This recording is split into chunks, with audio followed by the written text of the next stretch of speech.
The Central Club. And I don't want to be the same person I was that I was in prison, because I wasn't a hard man in prison, don't get me wrong, but I'd have a go at you. If you had a go at me, I'd have a go at you, and I don't care how big you were or who you were or whatever. You know, the only person who bothered me was Charlie Bronson.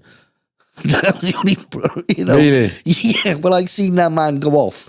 And talking about Charlie, I've seen that man. There's been 16 prison officers outside when they open up the door. You know what I mean? Because he'll bowl them over like Skittles. He's not tall, but he's so strong.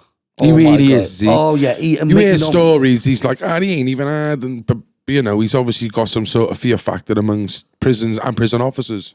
Well, there's not many people who mess with him. I can assure you of that. You know what I mean? I was in Long Lartin with him, and I like Charlie as a person. I was pleased when he got married the first time. I've mentioned it in The Death of Justice, my autobiography. And I wished him well, because I'd love to see Charlie out. I'd love to see him doing well for himself. You know what I mean? I'd love to see him being given the opportunity. You know, yes, he's done some madcap things and all that, but, you know, he's not this person which is portrayed in the papers. He's the biggest and baddest and dangerous criminal. He never killed anybody. They're the facts. I know other people who've killed people. There's a guy called Fred Lowe, who's well known. He's killed people in prison. He's more dangerous than what Charlie is. I can understand them saying that about like somebody like Fred Lowe, but not about Charlie, because he never killed anybody. Yes, he's held the governors hostage. Most of it is for pranks.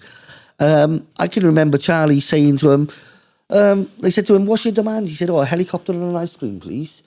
And I mean, we all burst out laughing, like, you know.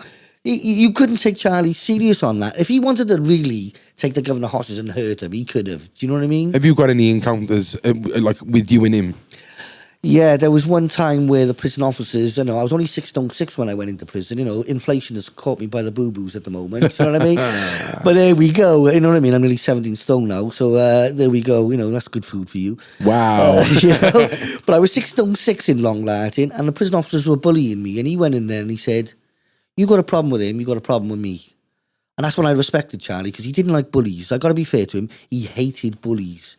He also hated sex offenders as well, mind. You know what I mean? He's bashed a few of them over the years. You know, there was no ifs or buts. You know, if you were a wrong un, you were having it. And if you were stupid enough to get in his way, then more fool you. Like, you know, it was one of those. Before I go, I just want to ask you two questions, and this ties. You can carry on with this one. Like, what is the craziest thing you've seen in them Cat A prisons? I think in Long Lartin, I seen a number of people murdered. You know what I mean? Inmates on inmates. Seen the bodies? Yeah, I've seen them dead, yeah. I watched one guy die in front of me, Norman Manning. He was stabbed in the heart, lungs, groin.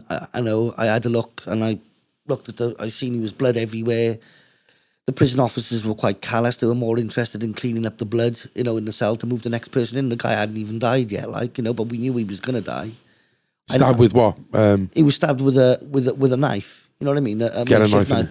Well, you can make him. Obviously a shank, but yeah. You know, they improvise. You know? Just one person killed him, or? From what I can gather, yes. I got an idea who done it, and I think he did go to, you know, he did get another life sentence. But as I said, the guy was already doing a life sentence anyway. And once you got 2 life sentences, you got a license to kill as many people as you want. That's frightening.